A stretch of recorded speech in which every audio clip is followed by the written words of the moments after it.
be posted on YouTube and Instagram and our other social media sites. Do you give explicit permission that you're okay with this? I do. Yeah. Okay, perfect. So, Kids Voting is a nonpartisan organization, and we're creating an election guide that does not endorse any particular candidate, party, or issue.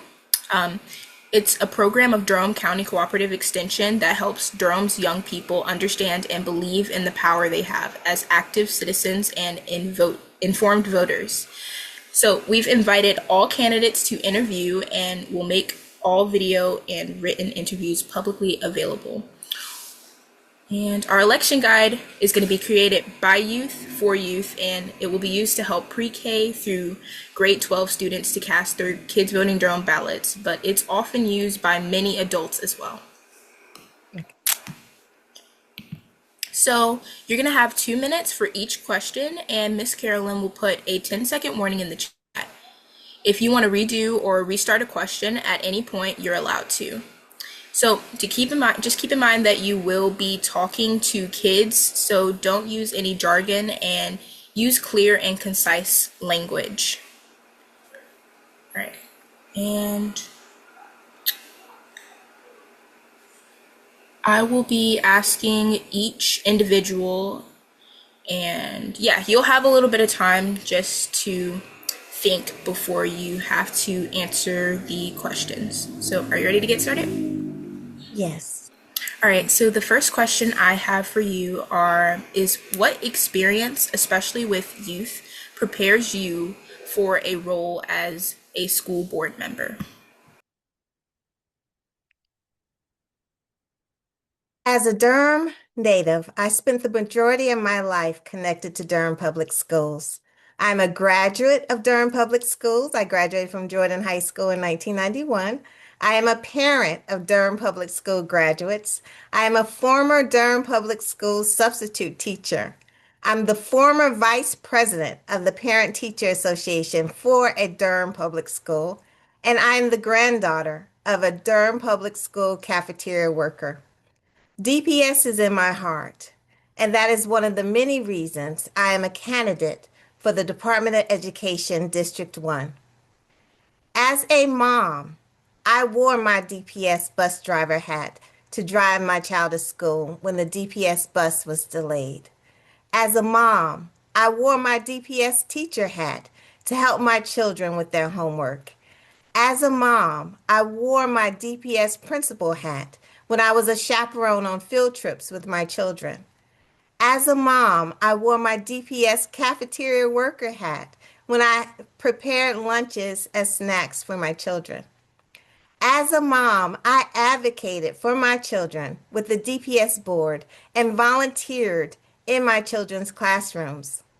All these roles make me prepared to serve as a DPS board member. Additionally, I have legal experience as an attorney, a mediator, a former administrative hearing officer, and these experiences contribute to my ability to problem solve, make decisions, be ethical, and most importantly, fair. I care about DPS. I care about the students there. I care about the educators there. I care about the workers there, from the custodian in the classroom to the senior who's about to graduate. I care about their success, and I'm committed to making sure DPS has the resources, the staff, the educators, and the tools to make a better future for our DPS students. Thank you. The next question I have for you is can you name one current school board policy or unjust rule that you believe negatively impacts student moral or mental health, and how do you plan to change it? Um, so we live in a time right now where we must have lockdown drills in practice, and sometimes they're false lockdown drills, sometimes they're real lockdown drills. Um, Currently, after a lockdown, is in place, um, they have what is called an all clear. So they go through a lockdown, then they have an all clear period where currently students now just go to their next class and act like, the lockdown never occurred. In talking to some DPS students, they've informed me that these lockdowns are extremely scary, they're extremely stressful, and there's no decompression period after the lockdown. So, just to paint the picture for you, when there's a lockdown at the school, or a lockdown situation rather, the students push items against the classroom door, the desk, lockers, anything to block the entry. The kids stay away from the windows, they turn off all the lights, they sit in silence in the corner, and they wait. That is scary for adults, and as you can imagine, it's even more scary for students.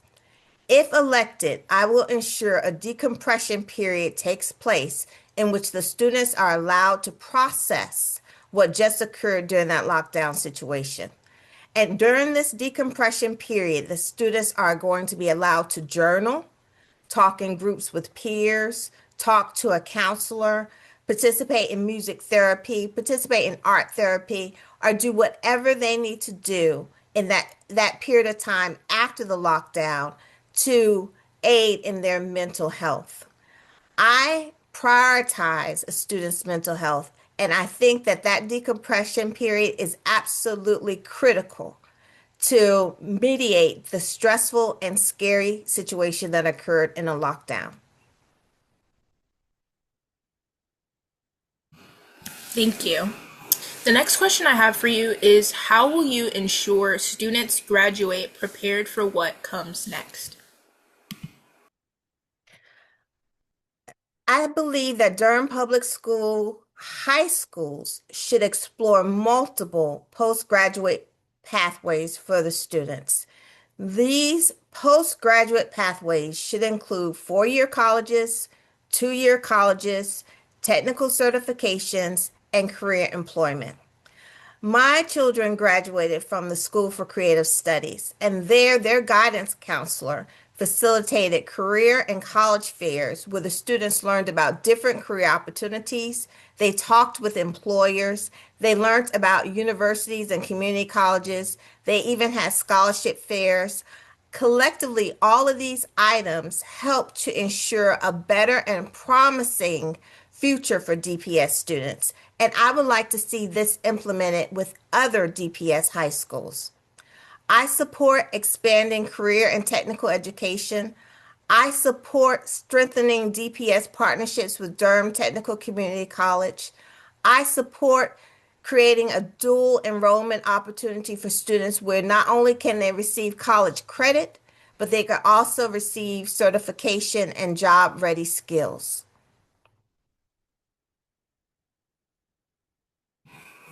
Thank you.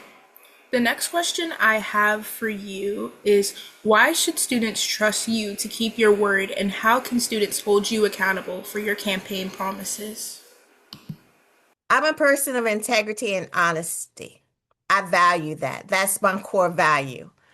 If I say I will do something, I will do it.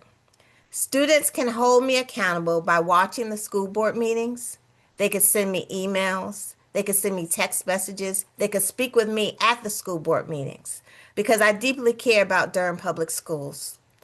I'm a graduate of Durham Public Schools, and my children graduated from Durham Public Schools. My grandmother worked at Durham Public Schools. And so I'm invested and connected to the success of DPS.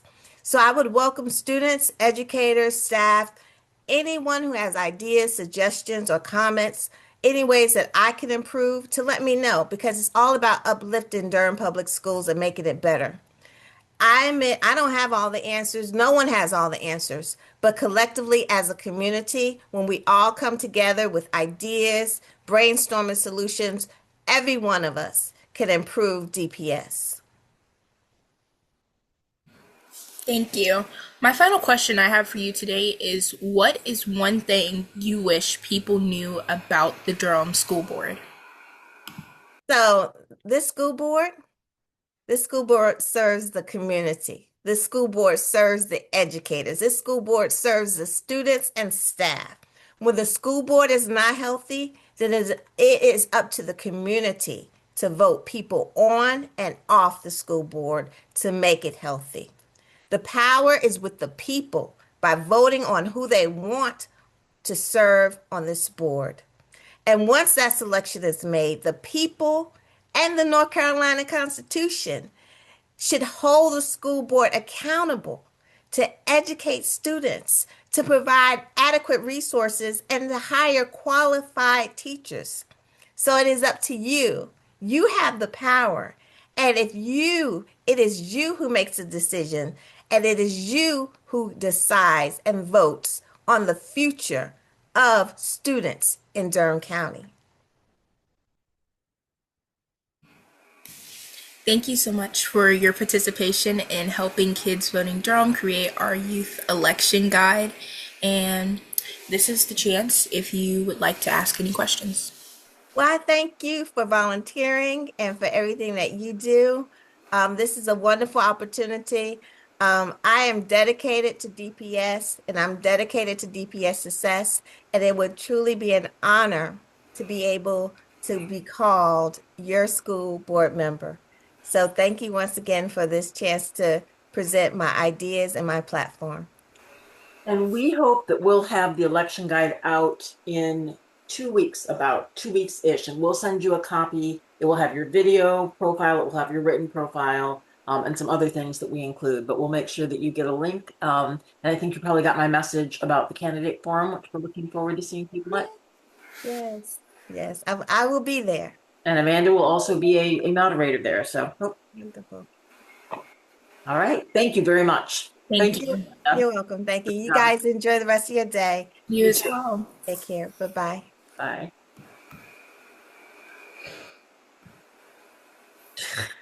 Okay. So I'm not sure how she had 6 o'clock. Clearly the calendar invite had the actual time in it because it was a calendar invite, and she did have the link. So she had the calendar. That's the only place I put the link was in the calendar invite, but we'll let it. Yeah. It was interesting. What did you think? I think it was interesting.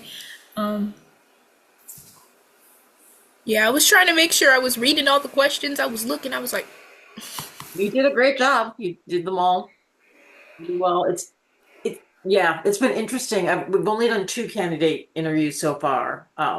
And Maya did the other one, I think. So, yeah, it'll be interesting. I'm really interested to see how people answer that question about trusting them. And both candidates didn't completely head on like address it. They did like more like, here's how you can go to school board meetings sort of things. I'm yeah. good to see if anyone like really like says, you can trust me because I have done, or whatever.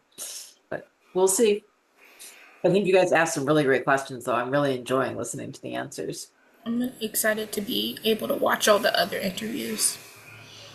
Okay. Well, thank you again. I think I see you for another one next week. Yeah, you've got 2 more during next Thursday. So I will see you again before too long. Have a great rest of your Saturday, and thanks for being so flexible today, Amanda. Yeah, of course. See you later. See ya.